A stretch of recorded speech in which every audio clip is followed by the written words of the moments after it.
Iowa Debris and Jennifer Lopez on talent.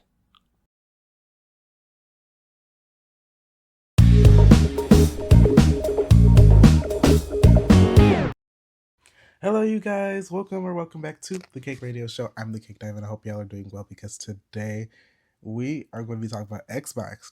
Now, usually I don't talk to y'all about like gaming, but the history of my gaming, like ties to gaming, have been fairly rich throughout the years. I can't even lie. So, the last time I talked about gaming on this podcast was my reaction to the teaser trailer for a Minecraft movie when it came out and my thoughts on that. And then before that, it was like way back when I did a review on the Super Mario Bros. Movie back when that released on the regular CakeDive channel, back when I didn't know like which YouTube channel I want to release the podcast on. But we're back. And I'm talking about Xbox because I have complaints. So for those who haven't been following what's been happening lately, Xbox has been rolling out this gaming campaign, call it like it's like this is an Xbox.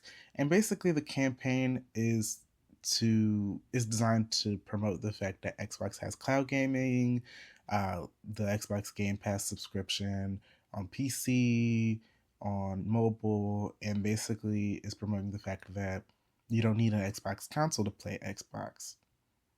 And that is true, technically, because of the fact that while, yes, there are the Xbox line of consoles, you do also have the ability to play, games through your TV if you have like a Samsung or an LG TV, like if you have the Xbox app on those devices through the Smart TV app. The you can download the regular Xbox app and play game streaming through that. They also recently rolled out the ability to play your Xbox library through cloud streaming for free without a subscription. There's also, again, talking about the subscription, Game Pass. You have Game Pass Ultimate that lets you play like hundreds of games across many platforms, including PC and console and mobile. You also have PC Game Pass, which allows you to play those games exclusively on your PC. There's a lot of options, and the question that I have to pose is, does anyone care? Clap if you care that you can play Xbox on like these devices. Not hearing anything. As someone who owns an Xbox, because this is coming from experience, this is from someone who owns an Xbox One X. This Xbox was a gift to me when like the Xbox One X came out, and I've been holding on to it for dear life. When I play games, which is as semi frequently, if I'm not playing on my PC and I'm not playing on my Switch, I'm playing on my Xbox. And when I play on my Xbox, I'm playing those heavy games like Fortnite. One thing about me, I really love Fortnite. And speaking of Fortnite, you can use my code CakeDive at checkout when you're shopping and purchasing games or purchasing items in Epic Games or on Fortnite, and it supports me. So plugging that now, because I feel like I haven't been plugging that, and it feels like y'all haven't been supporting the code. So if y'all play Fortnite, if y'all do anything with Epic Games, use the code CakeDive at checkout, and it supports me. Support a creator, babes. But that's not the point of this conversation. The point of this conversation is I use the Xbox sparingly for stuff like Fortnite, and for the longest time when I've like looked at, okay, after I have this Xbox, what is the next console I'm planning on upgrading to? It hasn't been, I've decided not to stick to the family when I do end up deciding to upgrade, because with the Switch, I do own my Switch, and I plan on sticking with Nintendo for a long time because again, Nintendo has the exclusivity on their games, and they also have a lock-in audience with the Switch. They're one of the few consoles that you can play these games on, both at home and on the go. Obviously, there's been more consoles that have used that handheld form factor that have come out, especially on the PC side of things, like the Steam Deck, ROG Ally, all that, those different types of things. But nothing has really done it like the Switch. So that's why, when the Switch 2 comes out, or whatever they end up calling it, I will be upgrading. And it's as simple as that. But when it comes to Xbox, I feel like I made the decision that I'm going to be switching away to PlayStation. And I feel like I'm not the only Xbox user to think that, because Xbox in recent, especially like this year, has recently kind of showed that there isn't really much of a reason to have an Xbox, even though circling back to the campaign, you have a lot of devices that can be an Xbox. There isn't really doesn't really give too much reason for you to like use those devices as an Xbox essentially. Because with the Xbox, there aren't that many exclusive games to really be excited for. Like don't get me wrong, when they announced the lineup of like new games that are coming out like next year, there's some of those games that I'm like excited to play, and I wouldn't mind getting Game Pass to, play those. But and what I liked about Game Pass and what kind of made me gravitate towards it, what made it an interest factor, is the fact was like again the cloud streaming function and the fact that you can essentially play upwards with your consoles and devices. Like you don't have like you could play Xbox Series X games on your Xbox One if you have Game Pass and you do cloud streaming. Um, Same things with your phone. You could play those games without having the Xbox Series X. So it allows you to at least delay the chances of having to upgrade. That being said, the consoles are also fairly affordable. They do go on sale fairly often, especially the disc-free Xbox Series S. That one goes on discount very frequently, and it's very easy for someone to go ahead and get one of those for cheap. But when it comes to again the games, there's only a handful of games that are like really exciting.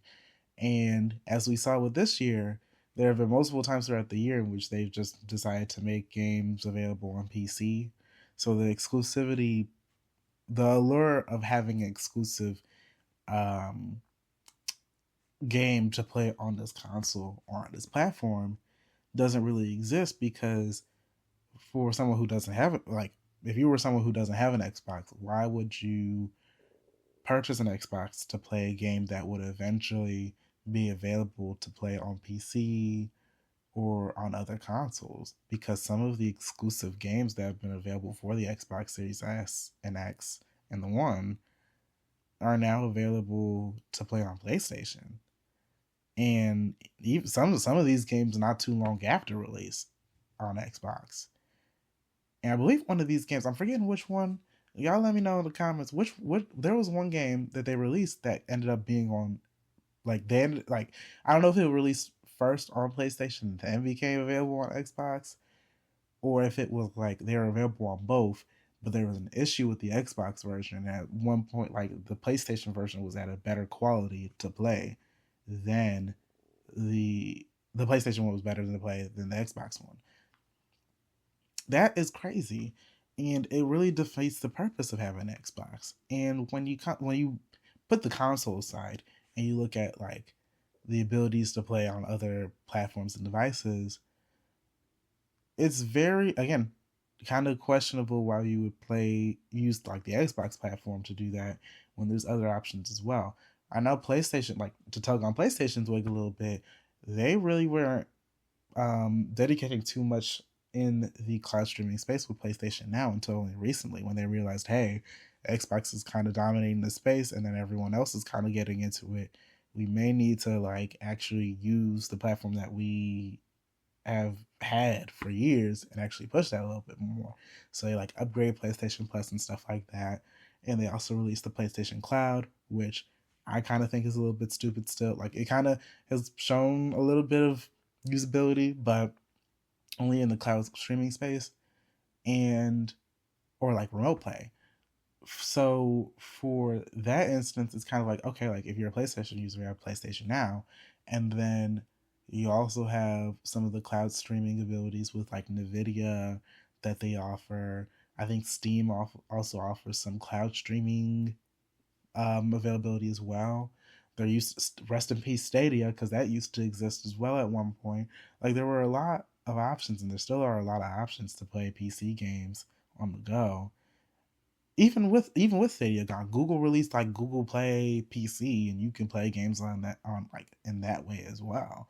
So like that on top of the other competitors that exist, like you could just have Steam and play games on your PC or on a PC handheld. Um, unless you're like really into cloud streaming, and there's just like if Xbox Game Pass makes sense for you, that's one of the few instances in which it exists. But the there's just this thing in which it's like the platform isn't that desirable to really lean into. Like when I talk to my friends, like majority of my friends who are gaming and have gaming consoles, because some of them are PC babes, they have PlayStation 5s. Like very few of them have Xboxes. I'm in the minority on that. And it's not like it's the gaming space is different than like phones, because it's not like a phone in which at least in the United States there's this thing in which people will go, Apple versus Android, and Apple fans go really hard at the paint over against Android, even though it's like a phone to phone. With gaming, it really doesn't matter which platform you play on, it just matters about the games that you can play. And when that comes into a factor, again, there aren't that many games on Xbox that make it desirable to play compared to any other platform. Nintendo has their exclusive lineup that they have never released on any other platform. Only Nintendo games that have released on other platforms have been games that have been by like third-party developers that have been acquired by other companies that have been re-released. Like the Banjo Kazooie games and stuff like that were re-released on like Xbox and PC because Microsoft required Rare that type of ordeal, or through emulation. But Nintendo continues to try to crack down on that. So you have that space. Then you have PlayStation, which some of their games are available to play on PC, but not too many. And they have a very exciting exclusive game lineup. Like I know for the longest time, like people will joke about it, and even I joked about it, which I'm like, PS5 has games? Like, because there for the longest time, this generation hasn't really been giving like that outside of Switch because of the fact that it takes so long to develop games, and there is also a crunch that's involved, to the point in which there haven't been too many games that have been releasing that have been like exciting enough for people to purchase these consoles for. But with the games that do come few and far in between, PlayStation's really got it. Like I remember Astrobot like dominated the space for a minute when that came out, because everyone was like, whoa, like this is a really cute game, because it's kind of giving a Little Big Planet tease. Mind you, we need PlayStation, let me talk on your wig a little bit. We need a Little Big Planet game again. There is like the game was given the things, and everyone was like, okay, if you have PlayStation 5, they went ahead and got it. But if they didn't have a PlayStation 5, like it was a hot item. So like again, like Xbox hasn't had a game like that. And they're giving their games up to PC and other consoles. They've been like shutting down studios and moving studios around and cutting staff, even though they begged the world and the US government to allow them to acquire like Activision Blizzard. Remember when that happened? The and like they also want like the Call of Duty games really bad, and now it's like, okay, like you can't make those exclusive because that was one of the things that you had to agree to in order to make that deal go through. And now we're just kind of here. So like, no, I'm not gonna play an Xbox on like the smart TV app, because like, why would you play an app directly on the smart TV? Hello, the Samsung and LG like platforms as is are not that great. No shade. Um, like comparing it to like Apple TV, Google TV, what have you. Like they haven't really made it that user friendly just yet. And then it's like, okay, like you could play on your phone, but like, why would I want to play? Like, unless I have the library, which I do have a library on Xbox games, like, why would I want to why would I want to do that when I could do that with like PlayStation or something else? And it's like, I get what they're trying to do with the campaign, in which it's like, oh, like you don't have to buy the console, like you can play it through these ways. but it just doesn't make sense with the state of things. Do I see Xbox existing in the next couple of years? I don't know. I feel like at this point, it seems like they're going the way of the dodo. Like I feel like they're going to stop selling consoles, and I feel like they might just end up going full ham on the cloud streaming route. They might do a handheld and have that be one last finish. Um, but I feel like this is it. I feel like they might just give up, throw in the towel, and just make games and sell it elsewhere because that's probably where the money is going to be going forward. Because Xbox was on a really interesting path of like recovery after they fumbled things with the launch of the Xbox One X or the Xbox One, the regular Xbox One when that rolled out. And now it's just kind of like, what happened? Like what happened? You had a lot of momentum, a lot of energy, and obviously you weren't going to be able to fully catch up to PlayStation, but you were trying, and you just kind of threw in the towel. So like now what? Like what's going on? That's my thoughts. I want to do a quick little brief episode for the Cake Radio Show for another episode of Vlogsmas. I hope you guys enjoyed this episode of the Cake Radio Show. Be sure to subscribe, like, comment, share with your friends. If you're listening to this on your favorite podcast platform, thank you so much for listening. And be sure to follow, turn on notifications, and share the podcast. And give the show a good rating because it helps. I'll talk to y'all later. Bye-bye.